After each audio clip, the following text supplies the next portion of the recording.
Hi, hello po mga ka-DIY. Ito po palang mga materialis na kailangan natin sa pagbuo ng ram pump.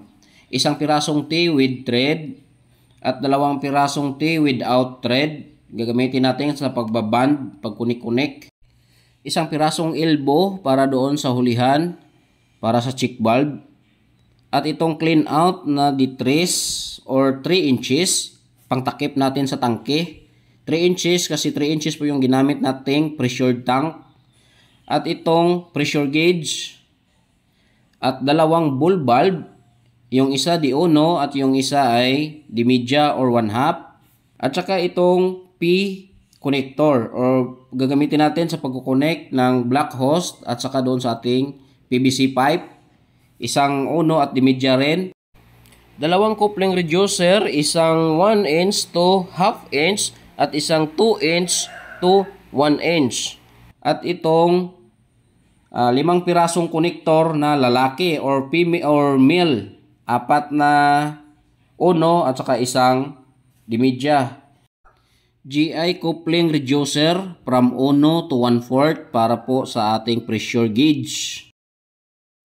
At ang pinaka-importante sa lahat, itong dalawang check valve kasi siya po yung magpapump ng tubig. Marami pong magandang quality nito. Pero ito lang po yung ginamit ko kasi yung paglalagyan ko ay hindi naman naabot yon ng 60 to 80 PSI. Kung sa inyo ay masyadong malakas yung supply ng tubig, mas maganda gamitin nyo yung magandang quality na. Yung hanggat 60 to 100 PSI ay kaya niya. At syempre, last but not the least, itong ating PVC cement. Ito po yung magbaband sa ating mga PVC. At syempre, ito ang kanyang best friend, Teflon, tagaharang sa leakage. Ngayon, ito naman mga ka-DIY yung ginawa kong step by step sa pagbuo ng tangke. Marami po kasi kami ditong PVC pipe na detrace na mga tira-tira nung pinagawa namin itong bahay. Ito na lang po yung ginamit ko. Pwede kayong gumamit ng didos o kahit ano na pwede nyong gamitin pang pressured tank. Kaya ako hindi na ako bumili, yung mga natira na lang, kung ano lang available yun ang ginamit ko. Pinainitan ko lang po ito gamit itong karton. Ayan, kung makikita nyo. At saka ipinasok ko yung kanyang paglalagyan ng takip, yung clean out. Ayan, ganyan lang ang ginawa ko mga ka-DIY. Yung kabilang dulo, pinapainitan ko para mag-expand. Yung kabila naman ay pinapainitan ko para i-compress. Nang sa ganon, maipasok natin itong coupling na didos doon sa PVC na detrace. Ginawa ko yon kasi hindi na ako gumamit ng fittings para makasave po tayo. At ngayon naman ay magpe-prepare na po ako ng mga spacer para gamitin natin sa kanyang mga dugtungan. Sinukat ko muna yung papasok dito sa elbow. At ang sukat po nito papasok ay 2.2 cm. Kaya magputol po ako ng 1 inch na pipe na 4.5 cm para sa dugtungan kabilaang dulo. Kasi ang elbow at saka ang T ay parehas lang po ang papasok nito. Tapos kung may prepare lahat, ito na po, mag-assemble na po tayo. Inayos ko na po ito para magkunik-kunik na lang po ito. Hindi na tayo hanap ng hanap. Tinulungan na po ako dito ng aking kapatid. Ako po yung taga-assemble, siya naman po yung taga-sugat-sugat sa spacer. Kailangan talaga nating sugat-sugatan yung spacer para maganda po ang band ng PVC at ng PVC cement. Kasi malakas po ang vibration ng ram pump para iwas tanggal at iwas leakage. Paulit-ulit lang po ang ginagawa dito mga ka-DIY. Sana wag kayong mainip at panoorin nyo hanggang matapos po tayo.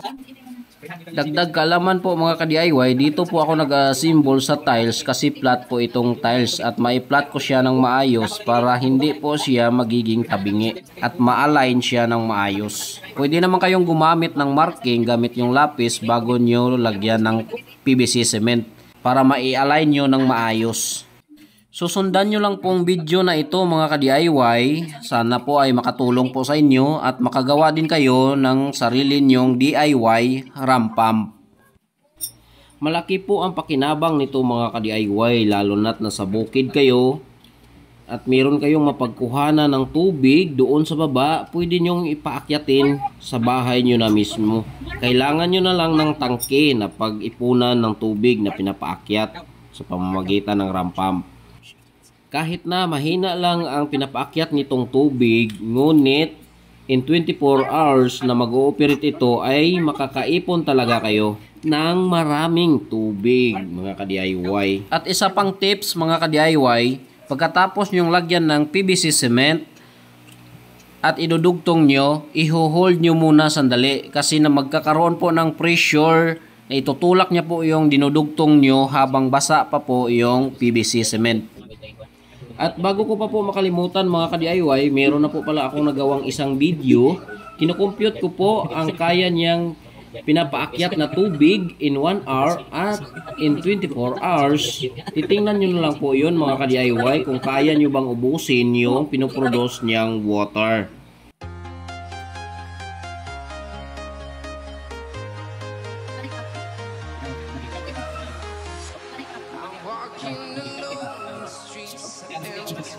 The only thing I can see is my own silhouette. I'm getting stronger, step by step. The clock is ticking, but there's no time for me. I've been flying from town to town, from London to Taiwan. I've been all around the globe trying to protect your soul. We are heroes tonight. We will fly above the sky. We are heroes tonight. We are heroes tonight. We will fly above the sky. We are heroes tonight.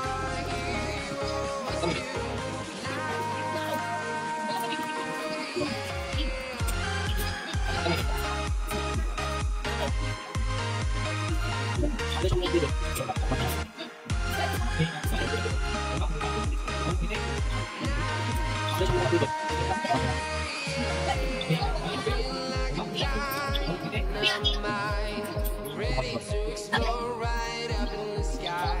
I need you to listen, I need you to hear, and don't show any fear. I've been flying from town to town, from London to Taiwan. I've been all around the world trying to protect your soul. We are heroes tonight. We will fly above the sky. We are heroes tonight. Yeah. We are heroes tonight. We will fly above the sky.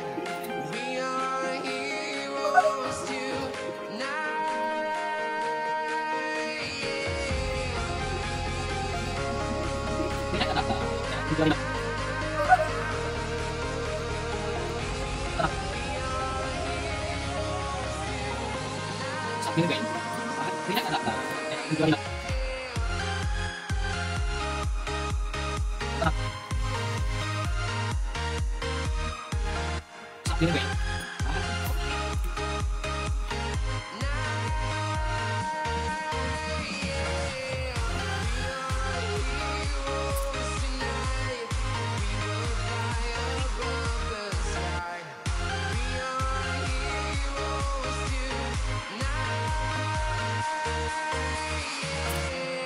I've been flying from town to town, from London to Taiwan.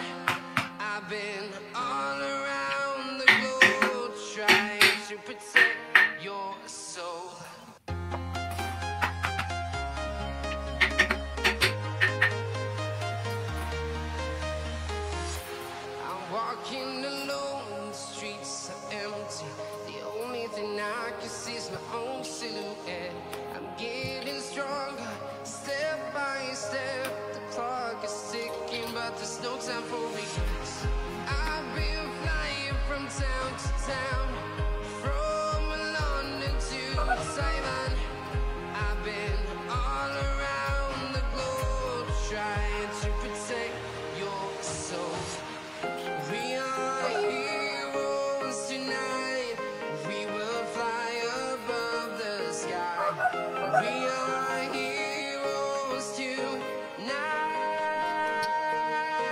Yeah. We are heroes tonight. We will fly above the sky. We are heroes tonight.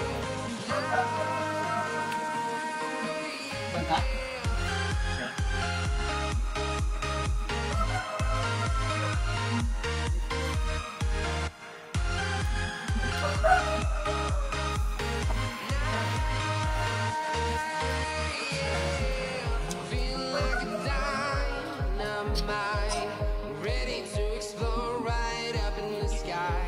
I need you to listen, I need you to hear, and don't show. Maraming salamat po talaga mga ka-DIY at nakarating kayo hanggang dito. Dagdag kalaman mga ka-DIY ito, kung mapapansin nyo dito, nagdagdag ako ng isang T at saka itong isang ball bulb.